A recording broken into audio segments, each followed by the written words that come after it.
morning, everybody. I'm really excited. So a lot of you in this audience probably don't know who I am. Alex gave me a nice introduction. My name is Fatimah Jackson-Best. And the reason that you probably don't know me is because I wasn't born here. I was born in Toronto, Canada, to Bayesian parentage, though. So through that Bayesian parentage, I actually was able to get citizenship. And I've been living here for about 3.5 years and absolutely loving it. Thank you. So since you guys don't know me, you guys should probably also get to know my family. So this up here is a picture, which my family is probably going to kill me for. But this is a picture of my family at my graduation from York University from my master's. So to my left, oh no, rather to my right, well, to my side is my dad, and to his side is my grandmother, who I love very much, and to my other side is my mom. And the little boy who's turned away from the camera, holding a Pringles bottle, is my youngest brother. So something's going on there, right? So when my parents divorced and remarried, my mom ended up having a 6-year-old son. And shortly after my mom had a 6-year-old son, she started to say something wasn't right. She wasn't feeling normal, she was feeling a little off balance. So she got diagnosed, and it turned out that my mom had postpartum depression. And it had a huge effect on our family because it changed our family forever, but it also allowed us to come together as a family to support my mother.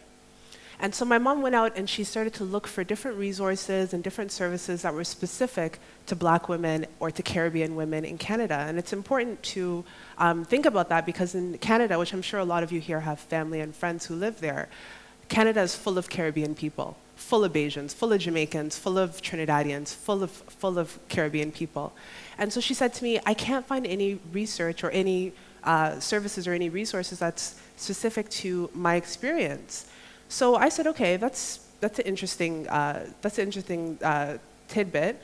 And I went on, I ended up doing my PhD at the University of Toronto, and I ended up doing a research project about postpartum depression and the baby blues. And just so that we're all on the same page here, postpartum depression is a form of birth-related depression that women who have recently had children, usually after about the 3-month mark, and it can last up to years, experience. So it includes feeling disconnected from your child, feeling like you may hurt your child, and just not having that, some will call a motherly instinct. Similar to that, but not as serious, is the baby blues. And so if you think about postpartum depression on a spectrum, baby blues would be a milder form of depression, which starts about 2 weeks after having a child, but usually tapers off after about 3 months, whereas postpartum depression starts at 3 months and lasts longer. And then there's even more serious forms of depression. So I said, okay, I want to do this research project. I want to get some stats and some figures. So what I did was that I started to look at the research, what was out there, what was going on in postpartum depression research, what was going on in baby blues research. And I found that a lot of research was coming from North America and Europe and Australia, pretty much. But what was happening in the Caribbean? I couldn't figure it out. Based on these research projects, I found out that 10 to 15% of women are going to experience postpartum depression, and that women are actually at the highest risk for having depression for having a mood disorder after they give birth. So that is the most vulnerable time for women to develop any kind of mental illness. And I also found out that baby blues affects 80% of women. 80% of women. That's pretty much almost every woman in this room, if they had a child, could be at risk for having the baby blues, and that it's actually a worldwide issue. So that's what I found out about postpartum depression and the baby blues. And so when I started to find out what was going on in the Caribbean, I found a couple of research projects in Jamaica, and guess what? They were saying the exact same thing, but they were actually saying that the levels were even higher.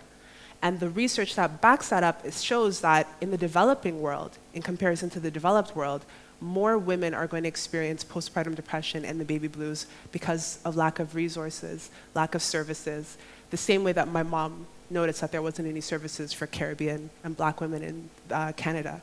So that's what I saw, and that's what I learned.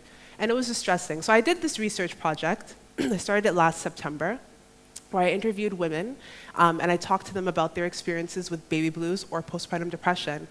And it completely revolutionized my life. It completely changed everything for me because it was really women who were being honest and open with a complete stranger in some situations, telling me about something that was so personal and so stigmatized. And from those women, I learned a couple of things. I learned, one, that the stigma towards mental illness and postpartum depression is so serious that a lot of these women are not telling their family or their friends or anybody in their social circles that they're dealing with this mental illness. And that's important because this is a time when they actually need the most support and the most help from people around them.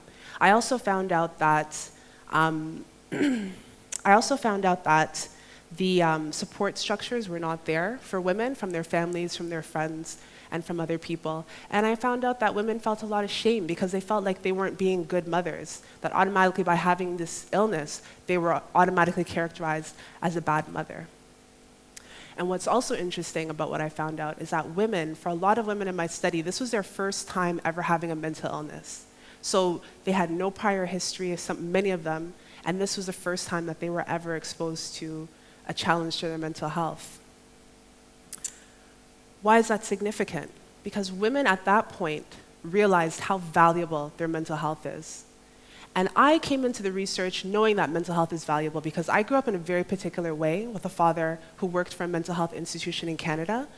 And so we always were talking about mental health. We were always interacting with his patients when we went down to his office to collect, bus fare or get some advice or what have you. We were always exposed to that. So I already had a value on mental health, but I realized that these women, they didn't know what they had until it was gone.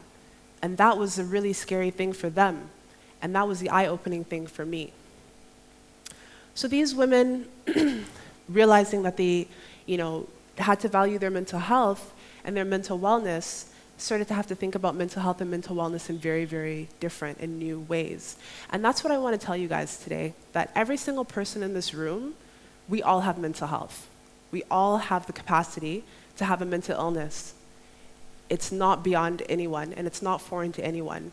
And just based on the timing, on a specific situation, on your life circumstance, on your economic situation, you can be impacted. So we need to first, before your mental health starts to be challenged, you need to understand the value of it, and you need to value it just as much as you would value a bright, fancy new car, or a beautiful new house, or a hot new bag from Lime Grove, right? Mental health is even more important because if you don't have mental health, if you don't have mental wellness, you will never be able to really appreciate any of those things that you acquire, right?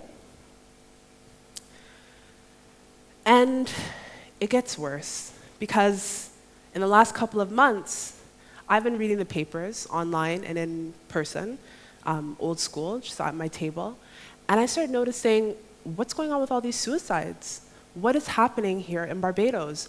I'm concerned. Is anyone else here concerned? Has everyone been seeing the papers? Has everybody been seeing people hanging themselves, people jumping from City Center Mall? This is the second person that jumped from the same spot in about a year. And particularly scary is the day of tragedy. This story was actually about a young woman who's 18 years old who had a 5-month-old daughter, and she complained about being depressed, and she hung herself, right? So this is something that's affecting us. And why are some of these things happening? We're living in a changing world. How many times have we heard the global economic crisis, the recession, that gone up, tuition prices enforced, cost of living way up here, taxes coming out of everywhere. Our world is changing, and people are not necessarily able to cope with the changes. A lot of the times we're just expected to roll with the punches and understand that this is the world, it's changing, and we just gotta move with it. But the reality is that people are suffering, and people are suffering even more because we don't have a society that nurtures people and nurtures mental health and nurtures our mental wellness and realizes that it is fundamental to who we are. And that's what I want to impart with you guys today, that your mental health is valuable, but also that we can do something about it. And that's the exciting thing, because I'm not just the kind of researcher or PhD student who talks about a problem and critiques the problem and then goes home and watches a reality television show. I believe in actual change. And one thing that I definitely believe in is personal transformation, because I believe that personal transformation equals social transformation. So how can we do that when it comes to mental health? So easy, guys. First, value your mental health. Know that it's just as important as everything else that you have in life. even more so. Also, let's change the way that we talk. How do we describe the Black Rock Psychiatric Hospital? What do we call it? The mental. I learned that when I first came to Barbados. So everyone's like, wow, you don't want to work there? That's the mental. And I was like, well, I don't really, what's the mental? And when I saw the structure and I saw that, and now, we saw this year that a second gate has gone up to further sequester people who are living there from the rest of society, I realized, okay, there's a problem because we're already constructing how mental illness is seen and viewed in our society without even addressing what it really is and how it really impacts us all. So we have to stop with the mental. No, everyone in this room, don't know more. Call it the Black Rock Psychiatric Hospital. Call it the Mental Health Institution of Barbados. Simple. If you have someone in your community or in your family who's suffering from a mental illness, how do we often describe them? He's crazy, they're mad, psycho. No. Find out what their mental illness is and address it as such. If they have bipolar disorder, call it that. If they have schizophrenia, call it that. If they don't know what it is, call it a mental illness. But don't further marginalize people who are already marginal in our societies. So we have to just completely change. And I need everybody in this audience to really, really think about what I'm saying and take it home with them. And once you start changing yourself, being the change that you want to see, of course, we all know that that's the truth, right? We can't change the world. We can change ourselves first. If we start to do that, eventually we're definitely going to impact our society. And as a Bajan society, we have to do that. Because you know what? This is a loving society. It's a beautiful society. And I'm blessed to live here, and we're all blessed to be here. But we have to keep on pushing forward because we can't just stay at average. We have to go above average, right? That's my time. It was a really wonderful opportunity speaking with you all. I had an amazing time. Thank you to the TEDx organizers. It's a beautiful night. Thanks, guys.